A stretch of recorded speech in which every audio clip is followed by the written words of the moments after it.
السلام عليكم ورحمة الله وبركاته. نحمده ونصلي على رسوله الكريم. أما بعد فأعوذ بالله من الشيطان الرجيم. بسم الله الرحمن الرحيم. تعاونوا على البر والتقوى ولا تعاونوا على الإثم والعدوان. صدق الله المولانا العظيم. সংক্ষিপ্ত কথা, আগামী 12 তারিখ ইসলামী আন্দোলন বাংলাদেশের পক্ষে গড় জোয়ার তুলতে হবে আমাদেরকে। যারা আমাদেরকে নকশাদ করার জন্য ইসলামকে বাস্তবায়ন করার নামে যারা ধোঁকাবাজি করেছে তাদেরকে আমাদেরকে দিতে হবে। যারা জাতির সাথে বারবার গাদ্দারি করেছে তাদেরকে বারবার ইনশাআল্লাহ লোকমান ভাইয়ের আগমন, শুভেচ্ছা স্বাগতম। লোকমান ভাইয়ের আগমন, লোকমান ভাইয়ের আগমন, শুভেচ্ছা স্বাগতম। শিবচর থানার পক্ষ থেকে লাল গোলাপ শুভেচ্ছা, লাল গোলাপ শুভেচ্ছা। শিবচর থানার পক্ষ থেকে নারায়ে তাকবীর।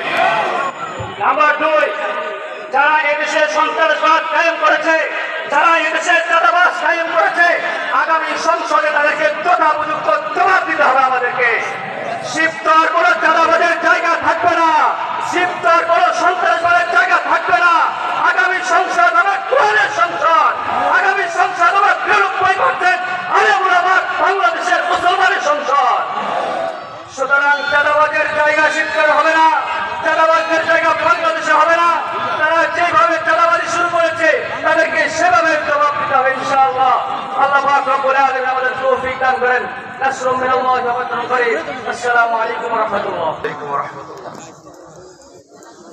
মাদারীপুর 1 শিবচর আসনের হাতপাখার এমপি পদপ্রার্থী মাওলানা আকরাম হুসাইন সাহেবের নির্বাচনী জনসভায় কেন্দ্রীয় কমিটির দায়িত্বশীল এবং উপস্থিত রয়েছেন আমাদের শিবচরের কান্ডারি মাওলানা আকরাম হুসাইন। আরো উপস্থিত রয়েছেন শিবচরের বুজুর্গ উলামা ইকরাম, আরো উপস্থিত রয়েছেন বুদ্ধিজীবী, শিক্ষাবিদ এবং সাংবাদিক বন্ধুগণ। আমার সামনে উপস্থিত রয়েছেন রাষ্ট্রীয় পর্যায়ে ইনসাফ প্রতিষ্ঠার এই আন্দোলনের সর্বোচ্চ চেষ্টা করার মন মানসিকতা লালন করেন এমন একদল মর্দে মুজাহিদ। ইসলামী আন্দোলন বাংলাদেশ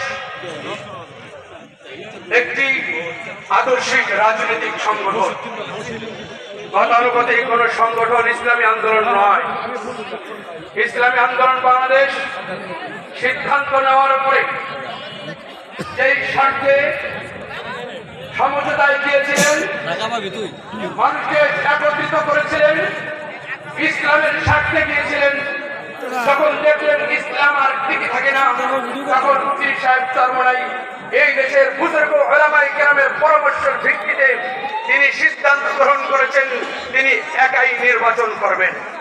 সম্মানিত উপস্থিতি, এই সিদ্ধান্তের ফলে অনেকেই অনেক ধরনের মন্তব্য করছিল যে মনে হয় ইসলামী আন্দোলন বাংলাদেশ এই বুঝি শেষ হয়ে যাবে।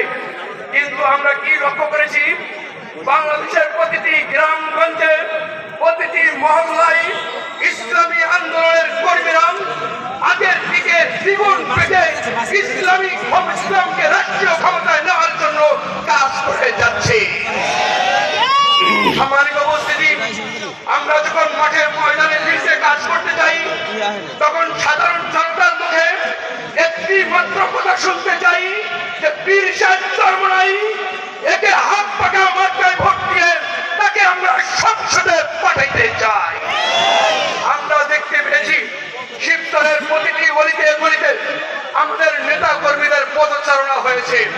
প্রতিদিন আমাদের শত শত নেতা কর্মী শিবচরের প্রতিটা গলিতে গলিতে প্রতিটি ভোটারের কাছে যাওয়ার চেষ্টা করছে এবং এই দীর্ঘ এতদিন মেহনতের ফলে, দাওয়াতের ফলে যে বিষয় আমরা আপনাদেরকে আশ্বস্ত করতে পারি সেটা হলো আগামী 12 তারিখ হাত পাখা মাক্কা বিজয় লাভ করবে ইনশাআল্লাহ। এটা আমাদের অভিব্যক্তি নয়, এটা সাধারণ জনতার অভিব্যক্তি। আমি আপনাদেরকে আরো একটি কথা বলতে চাই, ন্যায় ইনসাফ প্রতিষ্ঠা করতে হলে ইসলামী আন্দোলন বাংলাদেশ ছাড়া বিকল্প কোনো সংগঠন নাই। এই আওয়াজ শুধু এই স্টেজের নয়,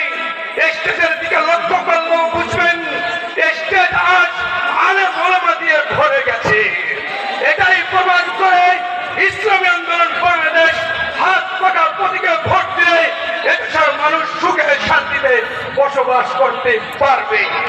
হিন্দু ভাইদের উদ্দেশ্যে বলতে চাই, আমার শিবচর শুনে যারা অন্য ধর্মাবলম্বী রয়েছেন তাদের উদ্দেশ্যে আমরা একটা কথা বলতে চাই, ইসলাম যদি ক্ষমতায় যায় এদেশে আপনারাই সবচেয়ে বেশি নিরাপত্তা পাবেন। কারণ ইসলাম ছাড়া অন্য কোথাও এত নিরাপত্তা আমরা লক্ষ্য করি না। হিন্দু ভাইদের অন্যান্য ধর্মাবলম্বীদেরকে আমরা আশ্বাস দিতে চাই, আপনি দেশকে ভালোবাসেন, আপনি সব প্রতিষ্ঠা করতে চান, তাহলে আসুন আগামী জাতীয় ত্রয়োদশ সংসদ নির্বাচনে হাত পাকা প্রতীকে ভোট দিয়ে মৌলানা আকরাম ভাইকে সংসদে পাঠাই এবং শিবচরের মাটিতে আমরা ইনসাফ কায়েম করি ইনশাআল্লাহ। সবাইকে আবার হাত পাকা প্রতীকে ভোট দিয়ে আকরাম ভাইকে জয়যুক্ত করার আহ্বান ব্যক্ত করে আমি আমার সংক্ষিপ্ত বক্তব্য শেষ করছি। ওমা তৌফিকি ইল্লা বিল্লাহ।